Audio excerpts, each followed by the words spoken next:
నీతిని, భక్తిని, విశ్వాసమును, ప్రేమను, ఓర్పును, సాత్వికమును సంపాదించుకొనుటకు ప్రయాసపడుము. 1 తిమోతియులకు రాసిన పత్రిక 6వ అధ్యాయం 11వ వచనం.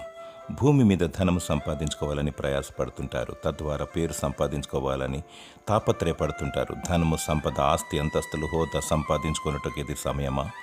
ధనము సమస్త కీడునకు మూలము. నీ ధనం ఎక్కడుండునో నీ మనస్సు అక్కడుండును. స్త్రీ వలలో, సిరివురిలో నేను అని అహములు పడకుండా జాగ్రత్త పడు. ప్రభు అయిన యేసుక్రీస్తు కృప ద్వారా ఆయన సిద్ధపరచుచున్న నిత్య రాజ్యాన్ని పొందుకొనుటకు ప్రార్థించు, ప్రాధేయపడు, ప్రయాసపడు. ఒకడు సర్వలోకాన్ని సంపాదించుకొని తన ప్రాణమును పోగొట్టుకుంటే ఏమి ప్రయోజనము? ఈ లోకములు ఏది లేకున్నా నీతిని, భక్తిని, విశ్వాసమును, ప్రేమను, ఓర్పును, సాత్వికమును సంపాదించుకో. ప్రభు అయిన యేసుక్రీస్తు రానేయున్నాడు. తీర్పు తీర్చువాడు, న్యాయాధిపతి, దహించు అగ్ని. నమ్మకముగా జీవించు, నశించుచున్న వారిని రక్షించు, దేవుని స్తుతించు. దేవుడు నీకు వివేచన, నిష్కపటము, క్రమమైన జీవితము, రక్షణానందము దయచేయునుగాక. ఆమేన్.